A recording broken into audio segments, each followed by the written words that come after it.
जयपुर नाम के राज्य में ज्ञानेंद्र नाम का एक दयालु राजा राज करता था। उसकी प्रजा उससे हमेशा बहुत खुश रहती थी, लेकिन उसके ठीक विपरीत उसका बेटा ध्रुव बहुत बिगड़ा हुआ था। उसे प्रजा के सुख दुख से कोई मतलब नहीं था। नगर में राजा का पुत्र ध्रुव अपने कुछ सैनिकों के साथ घुड़सवारी करने में मस्त था, और तभी उसे घुड़सवारी करते हुए रास्ते के एक तरफ एक गरीब की झोपड़ी दिखाई दी। इस झोपड़ी से गुजार कर देखी जाए। और अपने घोड़े की दिशा झोपड़ी की तरफ मोड़कर गरीब किसान की झोपड़ी को गिरा दिया। अरे वाह, मेरे घोड़े तो कमाल के हैं, मजा आ गया। अब घुड़सवारी का मजा आया।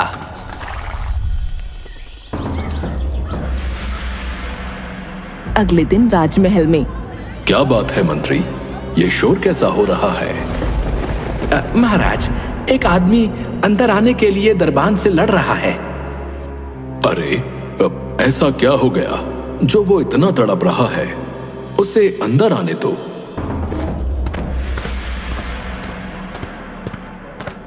उस आदमी को अंदर बुलाया जाता है तो वो बताता है, महाराज, मेरी मदद कीजिए महाराज, मैं लुट गया, बर्बाद हो गया। अरे, आखिर हुआ क्या है, बताओ तो। महाराज, राजकुमार घुड़सवारी कर रहे थे, पर तभी वो अचानक आकर मेरी झोपड़ी से टकरा गए और मेरी पूरी झोपड़ी टूट के बिखर गई। महाराज, मैं बेघर हो चुका हूँ महाराज, पर मुझे अपनी चिंता नहीं है, मुझे अपनी बीवी बच्चों की चिंता है, क्योंकि सर्दी का मौसम है महाराज, और ऐसे खुले में रहना उनके लिए बहुत खतरनाक है। वो मर जाएंगे महाराज, वो मर जाएंगे, मेरी मदद कीजिए महाराज। मंत्री, राजकुमार को बुलवाओ। तुम चिंता मत करो, हमारे होते हुए अन्याय नहीं हो सकता, तुम्हें न्याय मिलेगा। राजकुमार को बुलाया जाता है। जी पिताजी, बताइए, आपने मुझे याद किया?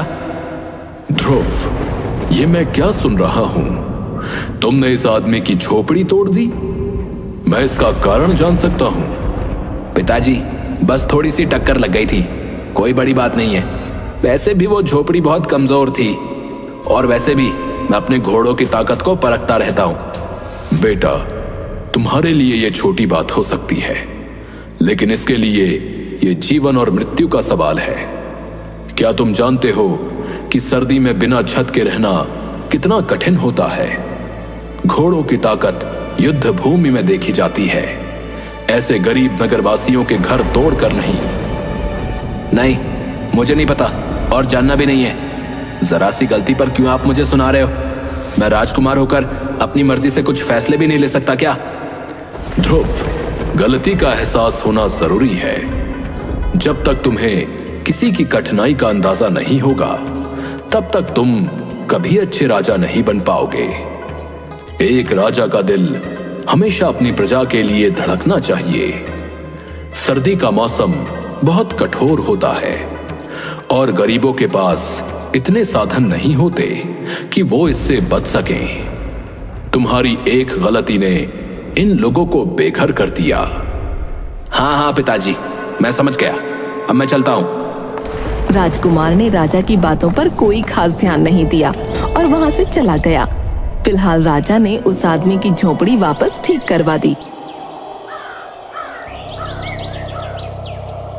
लेकिन कुछ ही दिन बाद राजकुमार ने फिर से एक गरीब आदमी की झोपड़ी को तोड़ दिया, और वो भी सिर्फ इसलिए क्योंकि वो रास्ते में उसे अच्छी नहीं लग रही थी।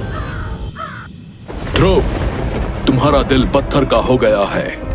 तुमने फिर से एक गरीब की झोपड़ी तोड़ दी। क्या तुम्हें सर्दी में लोगों की तकलीफ का जरा भी एहसास नहीं है? पिताजी, वो झोपड़ी रास्ते में थी, मेरा मन खराब होता था उसको देखकर। बस, बहुत हो गया। तुम्हें अपनी प्रजा की पीड़ा का कोई एहसास नहीं।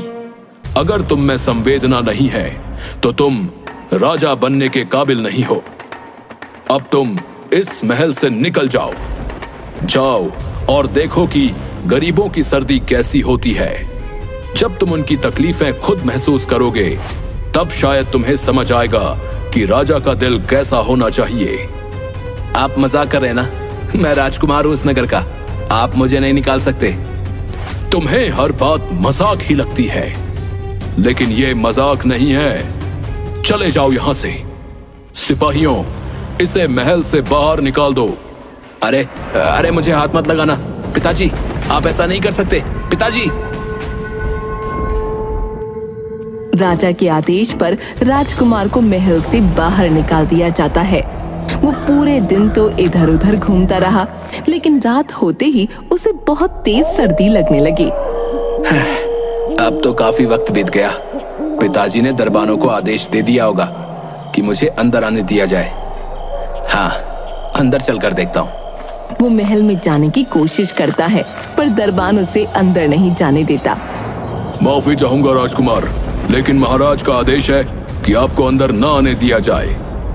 अरे यार, मुझे लगा था शाम तक पिताजी का दिल पिघल जाएगा, पर ये तो बड़े सख्त हो गए। अब मैं कहाँ जाऊं? वो ठंड में ठिठुरता हुआ आगे चल पड़ता है। ठंड से उसकी हालत खराब हो रही थी। उसे समझ नहीं आ रहा था कि वो कहाँ जाए और क्या करे। तभी रास्ते में उसे मोहन मिला।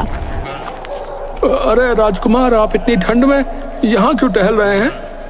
तुम्हारी वजह से मेरे पिताजी ने मुझे महल से निकाल दिया। तो आइए, आप मेरे घर में आ जाइए। यहीं सामने मेरी झोपड़ी है, महाराज ने ठीक करवा दी थी। तुम अगर नहीं भी कहते ना तो भी मैं आने ही वाला था, क्योंकि तुम्हारी ही वजह से मैं बेघर हुआ हूँ। राजकुमार मोहन के साथ उसकी झोपड़ी में पहुंचता है, जहां उसकी पत्नी और बेटा उसका स्वागत करते हैं। अरे राजकुमार, आप आइए आइए। राजकुमार, आपके कपड़े तो बहुत सुंदर हैं। मैं इन्हें छूकर देख सकता हूँ क्या? ए, हाथ मत लगा। तुम लोग इतनी छोटी सी झोपड़ी में कैसे रहते हो? मैं कहाँ लेटूं? बिस्तर कहाँ है? मुझे क्या पता था कि मुझे ऐसे दिन भी देखने पड़ेंगे। हमारे पास बिस्तर नहीं है, हम नीचे ही लेटते हैं। ये लीजिए आपकी चादर, लेट जाइए। राजकुमार एक चादर लेके लेट तो जाता है, लेकिन उसे बहुत ज्यादा ठंड लगती है, तो वो उन तीनों की चादर भी उनसे छीन लेता है। लाओ, मुझे दो ये चादरें, मुझे ठंड लग रही है बहुत तेज। हे भगवान, कितनी ठंड है। ये नगरवासी इतनी ठंड में इस झोपड़ी में पता नहीं कैसे रहते हैं। राजकुमार तो 4 चादरें ओढ़कर सोता है और वो लोग रात भर ठंड से कंपकपाते रहते हैं। सुबह होते ही गंगा देखती है कि सूरज ठंड से कांप रहा है और उसका शरीर तप रहा है। सूरज को तो बहुत तेज बुखार हो गया है। अरे मेरे बच्चे, क्या हो गया तुझे? वैद्य को बुलाइए। सूरज, उठो बेटा। अजी सुनो ना, कुछ करिए, आप वैद्य जी को बुलाइए। पर गंगा, मेरे पास तो वैद्य को देने के लिए पैसे भी नहीं है। क्या हुआ? इतना शोर क्यों मचा रखा है? राजकुमार, सूरज को बहुत तेज बुखार हो गया है, पर हमारे पास इसका इलाज कराने के पैसे नहीं हैं। सूरज की हालत देखकर पहली बार राजकुमार को उन लोगों के लिए थोड़ा बुरा लगता है। हे भगवान, मैंने इनकी चादरें छीन ली। शायद इसी वजह से सूरज इतना बीमार हो गया। वो अपना हार उतार कर मोहन को देता है और कहता है, अब ये हार ले लो, इसे बेचकर सूरज का इलाज करवाओ। राजकुमार, ये तो बहुत कीमती है। हाँ, पर यह सूरज के जीवन से ज्यादा कीमती नहीं है। जल्दी जाओ, वैद्य को बुलाओ, और हाँ, बाजार से कुछ कंबल और बिस्तर भी खरीद लेना। राजकुमार, आपने हमारी जान बचा ली, भगवान आपका भला करे। मोहन सूरज का इलाज करवाता है और साथ ही कुछ कंबल और बिस्तर भी ले आता है। अगले दिन राजा राजकुमार से मिलने आता है। ध्रुव, अब कुछ समझ आया कि नहीं? महल की याद आ रही है? मुझे महल की कोई जरूरत नहीं है, मैं यहाँ ठीक हूँ, आप जा सकते हैं। ये घमंड सही नहीं है ध्रुव, पर ठीक है, जब तक तुम्हारा मस्तिष्क ठीक नहीं होता यहीं रहो। धन्यवाद, पर मैं अपनी जगह पर खुश हूं। राजा वापस महल लौट जाता है। उसी रात अचानक एक भयानक तूफान आता है। हवा की जोरदार आवाज से झोपड़ी हिलने लगती है और कुछ ही पलों में झोपड़ी टूटकर बिखर जाती है। मोहन, उसकी पत्नी, बेटा और राजकुमार सभी खुले आसमान के नीचे ठंड से कांपने लगते हैं। हे भगवान, अब हम क्या करेंगे? ये रात कैसे गुजारेंगे? माँ, बहुत ठंड लग रही है। गंगा, हमारे हाथ में कुछ भी नहीं है जो कर सके। अब बस इस रात को किसी तरह काटना होगा।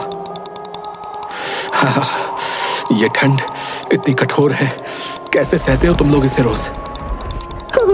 हम तो जैसे तैसे हर रात गुजार लेते हैं, लेकिन आज की रात तो बहुत भयानक है। मैंने जब इन लोगों की झोपड़ी तोड़ी थी तब भी तो इनकी रात ऐसे ही गुजरी होगी ना। हे भगवान, मैंने क्या कर दिया था? जैसे तैसे सुबह होती है, लेकिन रात की सर्दी ने सबके शरीर को झकझोर कर रख दिया था। राजकुमार अपनी मोतियों की माला उतारकर मोहन को देता है और कहता है, मोहन, ये लो, इसे बेचकर झोपड़ी को ठीक करवा लो। धन्यवाद राजकुमार। धन्यवाद तो ठीक है, पर तुम लोग ऐसे कैसे जीवन काटते हो? गरीब का जीवन ऐसा ही होता है राजकुमार। आप तो पहली बार गरीब की सर्दी देख रहे हैं। हमारा हर मौसम ऐसा ही है, कष्टों से भरा हुआ।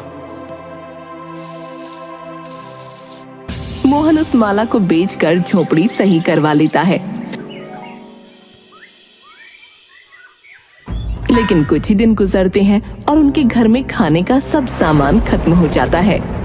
मोहन, घर में अब कुछ भी खाने को नहीं बचा है। सर्दी ने तो हमारी सारी उम्मीदें छीन ली।